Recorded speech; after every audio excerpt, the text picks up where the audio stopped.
Hi folks, Jay Haft here. This is episode 8 of Beaver Dam and the state of Wisconsin, a corrupt criminal enterprise. This is a true American horror story. Today I'm going to start out with some pictures. Let's say welcome again. I'm going to show my sign.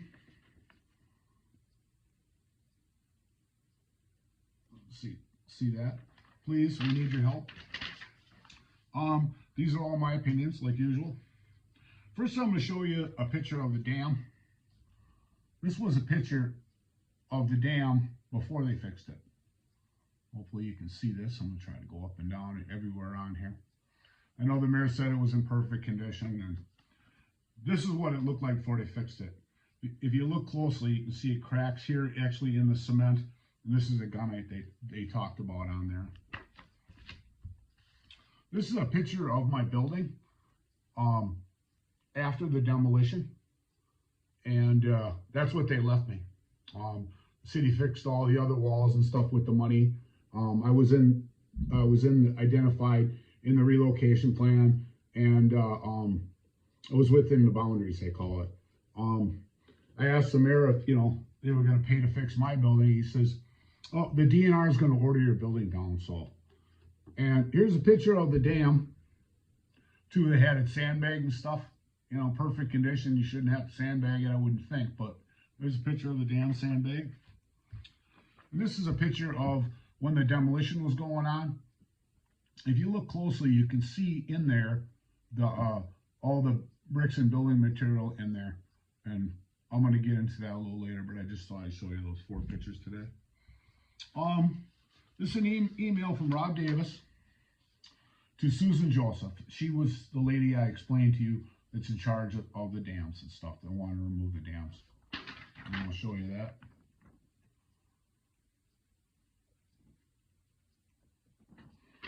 It says, "Sue, thanks for looking into this. Jim, I don't know if you talked to Ken about this or not, but it's my opinion that we do not have responsibility for public safety in this matter. I believe that this falls in the city of Beaver Dam. I checked my schedule and I'm not able to attend the city council meeting Monday night." This goes in with the chapter 2 of my series with the dams. And then it says, "Rob said that Beaver Dam doesn't understand their safety responsibilities. They should be asking their city's attorney for her opinion. I asked a couple of people and will let you know what I find out about the city's responsibility." Then she went on here, she looked under chapter 2, cities under Wisconsin, and I kind of looked at it, and it definitely talked about water, so, it's very interesting. Okay, this is from the state of Wisconsin, Department of Natural Resources. This is a letter to me from the DNR. I had made an open records request from them on some information that I wanted. Mainly about that email I showed you with the dam, Boss Dam Break, 75-year plan without a flood. And then I'll get into this other part here. "We have reviewed the open records request that you submitted to Dan Hunt on May 16, 2012. Due to the number of pages being requested, you will need to make arrangements with an approved bonded copying agent to copy the records for you. That approved copying agent will then pick up the records from this office, copy them, return them, and charge you for the copies. The list of approved companies is attached. The attached photocopying arrangement agreement, form 9500-092, will also need to be completed and returned to me. We are unclear exactly what documents you are looking for. To be sure that you get what you want, it's necessary if you review the documents prior to having them copied.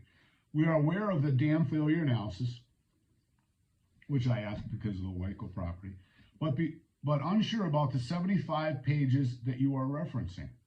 Likewise, we are aware of the flood funding document that you refer to, but are unsure what you mean when you say you want a decoded version. Please contact me to let me know when you want to review the documents, select what you like copied. In the future, please include contact information, phone number, email. When you make a request for information, we're able to look up your address online, but it'd be much easier if it were included. Feel free to contact me.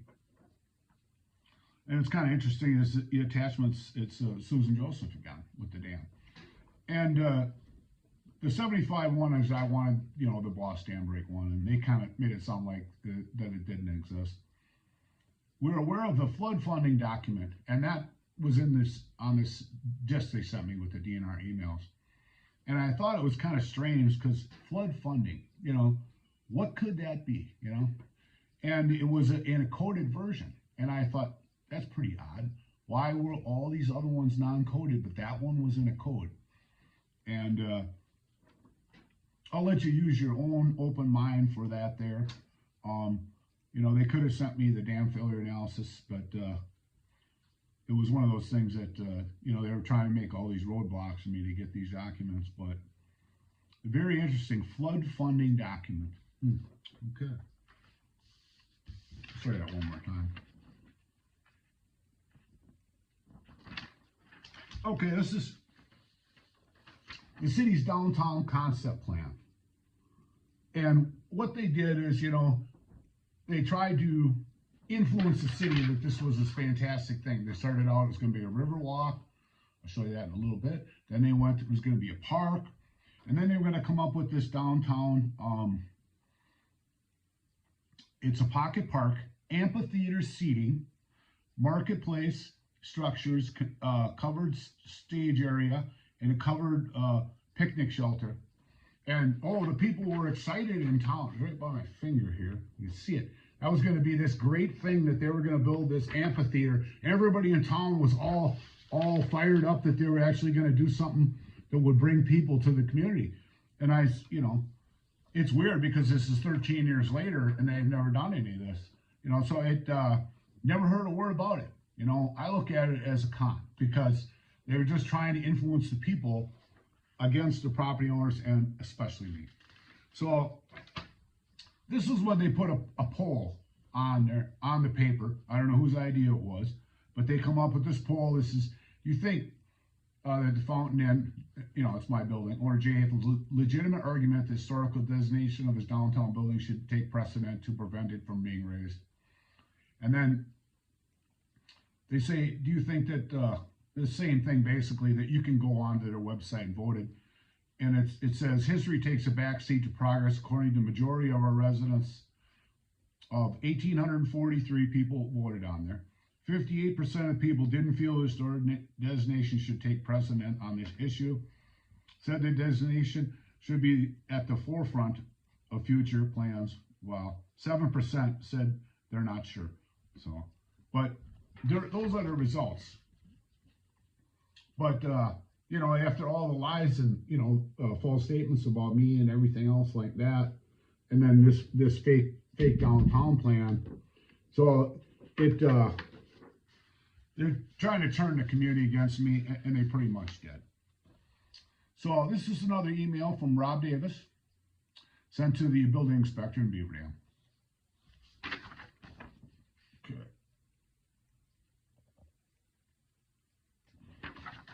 Says, I think that Gary Hendricks or Miriam Anderson, our central office, may be able to give you a little better answer as to what the communities may be doing and what may be a good interpretation of the ordinance, but both have been out of the office.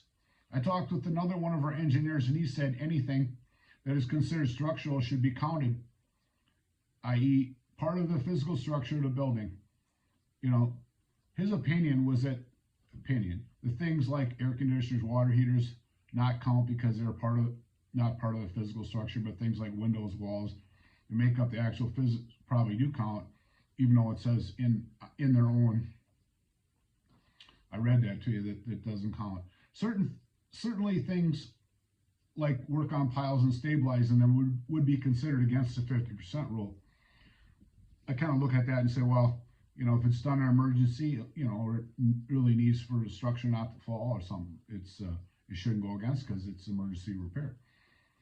The word is subject to a bit of interpretation. I am sorry, I cannot give you a list of what counts and what doesn't count, but to my knowledge, it does not exist. Okay, that's kind of interesting. It plays into their whole con. This is WXRO, you know, just the mayor again on there, sending out his press releases, trying to ruin Jay Haft. Beaver Dam Mayor Tom Kenny shared a letter from our listeners on WBU on Friday about the ongoing issue with Fountain Inn Tavern. That's my building. The structure was built on the Beaver Dam a century ago and is a violation of modern state statutes. 10 neighboring buildings were razed. Owner Jay Hafer Buick buyout offers from the Department of Natural Resources and the state ended negotiation last December. Well, Hafer would have received at least 100% of his assessed value for his property, but was holding out for his relocation costs. Well, I knew that I was entitled to an appraisal. Hafe filed a complaint with the Wisconsin Department of Administration this summer, alleging Beaver Dam, the DNR, involuntarily attempted to remove him from his property. He cited a state law in his complaint that requires the state to pay relocation costs to property whose owners are involuntarily removed from their land. Well, I explained the Stafford Act, and they have to do the relocation. They receive federal funding for my building already. It's 3 years after that. In a letter, property was involuntarily removed from the land. In a letter to the city of Beaver Dam dated, the Department of Administration said in part that the offers by the city and DNR were voluntary sales. No, they weren't. See, this is something that Tom has been telling all these people that I get a hold of, that it's a voluntary sale. It's not. It's blackmail. I explain that over and over and explain the laws and stuff. But is he this stupid or is he this just good a liar? Because he's said this to everybody that these were voluntary sales and they weren't. So I'm gonna put that up there. But that's just who he is, And he's very good at what he does. And most of it isn't good. Okay, this is another email here from Susan Jolfus to Gray Roxanne. Never seen her before. I always tell people that an acquisition project could take up to 18 months before it really gets going. Gary Hendricks and I met with the city after last summer's flooding and went over all of this with them. I had actually provided the city information regarding the benefit cost analysis last spring and said if they got this information, we could at least see how a BCA would turn into an anticipation of applying for PDM funds. They didn't send me anything. Since they have not provided the information for the benefit cost analysis as I requested, we cannot process the HMGP application further. In my last conversation with the city, it sounded like they weren't interested anymore due to timing, program requirements. The next PDM funding cycle will be this June. And this is very interesting. This is Roxanne. I think I know the answer, but have to ask. Beaver Dam is planning to buy 9 of 11 buildings in the floodplain this spring and tearing them down later in the year. Do you have any funding sources that would fit that frame? If they were to wait, when would the next funding cycle be in a program? And this is the most amazing part of the incompetence of this city. I have already gave them over 10 funding sources, but they missed the deadline for many. I'm now being asked to figure out what is left that they can apply for. We have a few grants that they might get. So it's basically incompetence. They give you 10 funding sources and you can't, you'd rather blackmail the people out of their property, I guess. This is effective negotiations appendix A. This is kind of interesting. This just goes into some of this other stuff. Be patient, it says, for effective negotiations. Be patient. Negotiations take time. If time is important to you, tell the owner why and ask what can be done to make the deal go. Be honest. Be positive and open. Strive to build trust and respect. Remember to maintain confidentially in financial and other sensitive matters. Not like saying the amount of money on the radio or paper. Never issue ultimatums. Owners teetering on the edge of a decision are unlikely to be swayed by such a tactic. So I throw that in there. It's kind of interesting, This is off the Department of Commerce. And I explained to you on there that, and this is a owner replacement on here. That's right here. And then what I'm looking at is right down here on the bottom. Okay. And this is what I tried to tell these people that, they wrote down the money for my building and they wrote down it for Vicky's and other people too. The acquisition substantially changed or interfered with the principal operation or the nature of the business or farm operation constitutes a displacement. And that's basically, what they did. They not only interfered, they destroyed the people's businesses. That's right there. So, okay. And this is kind of interesting. This is from Kenneth Johnson to Paul Newman. Never heard of him before. And then Lloyd Egan, and this is December 10th, 2008. This is, I'll show you that before I talk about it and explain it. It's very interesting. Roger and Paul, would it be possible candidate for Obama's infrastructure project likely to be shovel ready after the 15th of December? Beaver Dam's downtown redevelopment project, City of Beaver Dam, Dodge County, Wisconsin, estimated cost $2.5 million, proposed to be funded by their TIF district, which they got. The City of Beaver Dam has proposed a redevelopment project to remove 11 buildings that are situated on the river. Buildings supports on the river and the floodway of Beaver Dam. These buildings comprise the commercial buildings on approximately 1.5 blocks of Front Street in downtown Beaver Dam. Several of the buildings are currently vacant in a state of decay. City desires to rejuvenate the downtown business district. I mean, they didn't rejuvenate anything. They lost all them businesses, and there's nothing there. I mean, nothing is replaced. I think there's a park bench, and then it's so steep where my building was. You better be careful going down there because you're going to end up in a pile of rocks. The project, this is what's really interesting about it. The project also includes a restoration of a large industrial building into condominiums and removal of vacant auto dealership replaced with senior citizen and housing and commercial development. Well, the commercial development really never went through. The riverbank would be restored to park and fishing area. And the interesting one is building into condominiums. And I looked at that and I says, you can't build condominiums when you receive WIDA or low-income housing money. So I went into the building inspector and I said, John, are they really building luxury condos there? Because I know I had the WIDA report that they applied for the funding, and they were getting the funding for this. So it's like, and he said, no, it's going to be a WIDA. But building into condominiums, the DNR definitely knows the difference between condominiums and low-income housing. That's quite a bit of difference. This is an old article that I dug out. It says, it's kind of hard to read my name up here. It says, Have's decision creates hurdles in the downtown demolition. Okay, this is just the constant barrage of stuff in the paper. Jay Have's terrible person. So, with no apparent positive end in sight for Have, city officials privately wonder why Have would risk losing his building with no compensation and face the cost of demolishing it. Publicly, they respect his decision and are proceeding with the plan without him recognizing the difficulties in coordination a demolition effort might be required to work around Have's building.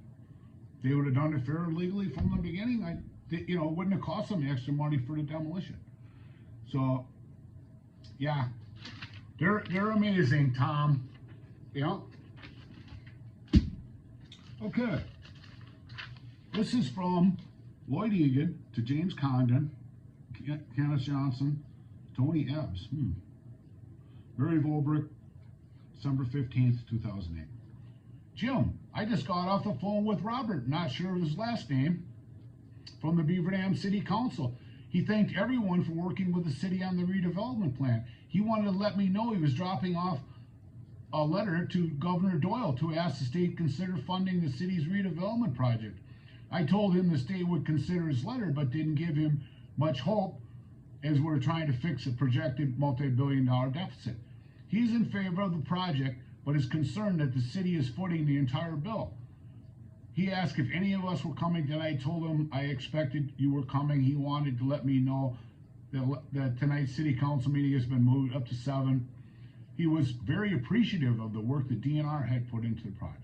So I'm assuming that's Robert Baldwin. Yeah.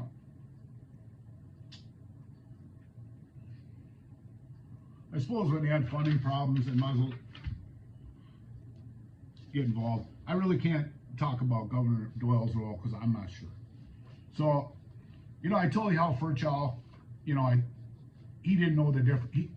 He had the people thinking condemnation was a terrible thing, and they have to give you appraisal and you get an appraisal, they get an appraisal, the lawyers compare it, they negotiate it, but before that, they have to have the relocation plan done before they make an offer. This is condemnation. It's a legal process for eminent domain. It's not necessarily a bad thing. They threaten you with condemnation, and you look at it and say, yeah, well, do it now. Okay, so this is Michael Furchell. He actually went around, he's a real estate agent, went around and had all these meetings with these property owners and stuff. Excuse my dog. And then it was one of those things where he actually had the audacity to charge people some money. He wanted money for doing it, but I don't know the exact date he was working, but this is an interesting one. It's from Tom Kennedy and Richard Zeman, who's the head of, was big in the CDC. They have the BDAC, they have the CDC, and then the city council is kind of like, they don't have much to say, I guess. So it says, knowing how thorough Michael is, and I talk about Michael Furchell, I tend to believe he has on his own consulted and developed a relationship with the DNR relative to his private matters, probably more so than any of us realize. So I feel the meeting with the DNR on the 6th of May may not be much of a new info for him or relative to his building. I leave it up to others to weigh in on their thoughts. Therefore, I have no problem with him being asked, maybe to Rob from the DNR can advise you. And it says on the bottom here, Tom, Trent, Bill, and Phil, I think that we should also invite Michael to the meeting on the 6th. I know he has his own agenda, but so it kind of tells you quite a bit right there. And this is from Richard Zeman, which is interesting. He's one of the Beaver Dam elitists in town. And I got to tell you a little story about him. Because him and Scott Eberly come into my bar one day when I was open. And they walked around and looked around, and I kind of wondered what they were doing. And Zeman says, oh, you got a few cracks in the floor. But otherwise, it looks pretty nice. And I, started talking to him, and it was civil and stuff. And he goes, if you put in a beer garden, you can stay. And I had no idea that this guy had so much influence on the community, that if I put in a beer garden, I could stay. And I thought to myself, who is this guy?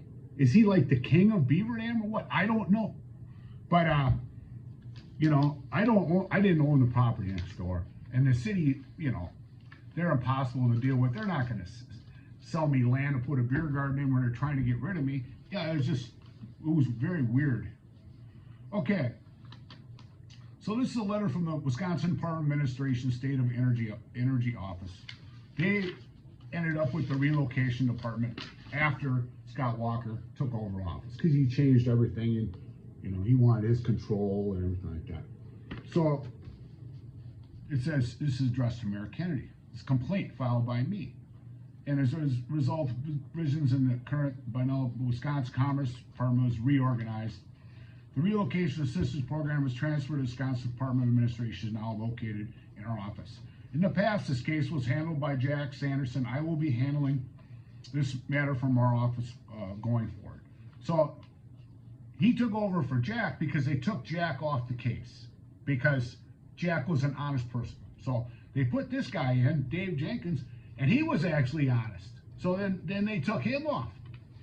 It says, Mayor Kennedy, in reviewing our records in this matter, it's clear that there are a number of parties involved, either currently or in the past. It is a complex matter, and I appreciate the great deal of time spent all the parties that occurred in attempting to bring this matter to resolution. Okay, so he checked out my complaint and stuff like that, because, I was trying to sell my building because it was so stupid for me to be in business, because I was losing money pretty much and working all day and all night. So this is page 2, and this is interesting. He says to Mayor Kennedy, this is from Dave Jenkins, our jurisdiction in this matter is limited. However, it seems to me that in this situation, the issues of relocation assistance and the underlying property issues are inextricably linked. Okay, what that means is they're linked and they're bonded, basically between the city and the DNR, and the way their accusation process was, with the threats, fear, and the ultimatums. I'd like to suggest that all parties use this process, which our office will facilitate, to make our best efforts to achieve an equitable settlement to all issues involved in this matter by means of negotiations to a mutually agreeable solution. My sense is every party could benefit from a fair negotiated resolution on this matter. I mean, it's like follow the law. I hope all parties would consider this. Okay, and then that's the end of that ladder. But they took him off because he was honest too. You know, nice way to run a government. I thought I'd throw this in here. This is an addendum to purchase my building at 203 Front Street when the DNR was going to buy my building. Okay. And on the bottom there, I got that tag. That's basically what they wanted me to leave for them. Additional interior finishes of this property are included in the sale include Luxford prismatic tiles extending over the doors and windows, original oak woodwork and detail, Italian ceramic floor with rosettes and endless border, Frank Lloyd Wright design mission oak ceiling, leaded glass, glazed brick interior walls, 2 large antique urinals with porcelain finish and male washroom, natural ventilation chamber to skylight in the male washroom, original brick exterior, original metal sill, copper eaves trough, stone window sills, and green ceramic tile, mansard roof with parapet. You know, they wanted me to include all this stuff, but I just saw I'd put that up there because, you know, this is when they were going to buy my building, supposedly. Okay, this I'm not going to read too much, but it's basically a 30-day notice from this letter that said that they wanted me to have an inspector come in, Mayor Tom Kenny, Marion Shack, Fire Chief, Western Construction, DNR, Rob Davis. Okay, so they wanted me to get that done. So 3 times altogether, I had to pay to have a structural engineer check out your building. Oh, that's all right. Just throw money out the window. When they finished doing the demolition, this is a picture of, you know, my building afterwards, and they piled up all of that heavy weight and stone against my pillars, and I said, hey, you know, isn't that too much weight on them pillars? You know, they don't care. This here is another city, this is another paper article, but this is just some of the stuff that it says, let's see. It says, Jim Conlon says, also, the DNR is in the process of putting together its case to have Hafe's building removed from the Beaver Dam River. Once the file is complete, it'll be turned over to the Department of Justice. See, they haven't done this in over 20 years, 2 decades, because they go through the legal, they have cities go through a legal process and buy the buildings, but it's a little different story in Beaver Dam. Let's see. After demolition of the Celestial Building, J. Hess Fountain has a couple of exposed walls, but the city not be attending them. There are no repairs or anything structurally necessary there. Kennedy said, fortunately, there was no damage to his building. You know, he says, fortunately, there was no damage to his building. What does that mean? Fortunately, he's on his own. He's not part of the plan, and we're not dealing with his building. And then, let's see. Yeah, that's basically it.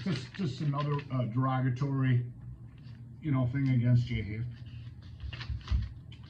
And I had a tea party. You know, I tried to get people to listen because it's impossible. I couldn't get, you know, went out to all kinds of media, couldn't get anybody to come and cover it. And I had this was my application, and they denied my access to this park over here. It was, you know, was a building next door. And I told him, I said, you know, legally, I believe you're supposed to do that. And he says, John Summers says, get a lawyer. It's like, you know, I already spent too much money on lawyers. This here is a shock, then anger. This is, let's see, I want to get that so you can read that. I'm going to read this on here. I read some of this before, but this part of it on there I missed. And this is a Kennedy says, we weren't going to run the plan past the property owners before we run it in front of the CDC. Kennedy said, I thought we should get this out before as soon as possible. There's so many pieces. I just didn't think it was in the cards to sit down and get all of their opinions. We knew the opinions would be all over the place and it wasn't worth it. I think 80% of them will say they're in agreement with our plan, cut us a check. It's either that or you'll be facing by us or the DNR condemnation, and then their property is worth nothing.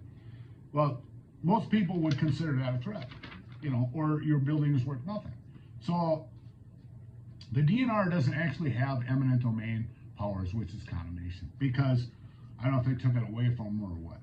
And it says 65% of my assessed value is not sufficient for my business, and that will have to be addressed. This is my business, my livelihood. I bought the building downtown because I believe in it. I believe in revitalization. I don't believe you knock down 17 buildings to put up a river walk. And I was saying earlier, that's what they want to do, is this river walk. They're going to have to come up with more money, Ball said. I already put another $1,500 into this building after the flood, after losing $12,000 when all is said and done. Chili Johns and Docks have put a lot of money to the buildings to get them back open. And I know of a property owner who owes more than 65% on their mortgage. And then this guy on the bottom goes, you can't stop progress, Miller said, and you can't stop the DNR. Yeah. And then this is interesting too. It says, he also questioned the DNR and its willingness to help affected properties after telling them they have to remove their properties from the floodway. City did too, just right there. Why are they the persons who issue the condemnation orders but don't want to participate in assistance to reimburse these individuals? Litcher said, he's president of council. They can't do condemnation. But, okay, and I want to end this episode number 8. And I want to say a couple things. I think that every student in Beaver Dam High School should watch this. This is Beaver Dam history, and it's a dark area. You know, when I went to school, it was liberty for justice, equal rights, government by the people, for the people. And I'll let you understand those. This is something I made up about my building when I got my historical status. I learned so many things. I had to pay $3,000 to get my historical status on my building. Plus I had to do a pre-report on it best I could. And amazing, magnificent building, and I had this place restored from top to bottom, and it's a tragedy. The Fountain Inn was established in 1911. It was built by the J.D. Danielson Construction Company from Milwaukee. J.D. Danielson built the Masonic Temple, the Pabst Mansion, the Pabst Theater, and the Fountain Inn. Leeser and Holt were the architects that designed it. The Fountain was designed to be a tavern. Philip Benzel worked for Frederick Miller, Valentine Blatz, and Joseph Slitz in Milwaukee. He bought the Farmers Brewery in town and also built the Fountain Inn. Herman Bork was the first proprietor. The fountain is listed on the State Historical Society for early 20th century architecture as an historical tavern. It is a vernacular floodway structure. Many great historical intact features included leaded glass archway with Luxford prismatic glass tiles, all oak woodwork, Italian ceramic floor with rosettes and endless border. Frank Lloyd Wright designed mission oak ceiling. All walls are medium-sized glass brick from Illinois. 1950s Art Deco round customs booth with original tables. Huge antique urinals and a skylight in men's bathroom. Original Brunswick bar with mahogany top, Tiber oak, Carthaginian carvings, leaded glass, mother of pearl. Liquor cabinets, Ice Boy 50s Art Deco style neon on the bar. The woman's bathroom was originally a closet. Upstairs was a penthouse. Outside has original metal sill, copper eaves trough, stone windowsills, tile top roof, and wooden beams for show. The place has had very few owners, the Benzel Brewing Company, Gray and Zinks, Howie Loudons, and myself. One of the things they hold against me is a floodway, but this is what makes the building so rare. The Fountain was one of 3 independently listed bars, also one of 2 historic floodway structures. I feel this could be the rarest building in Wisconsin because of the floodway laws will never allow this type of construction. Enjoy the tour. Help save history. Thank you.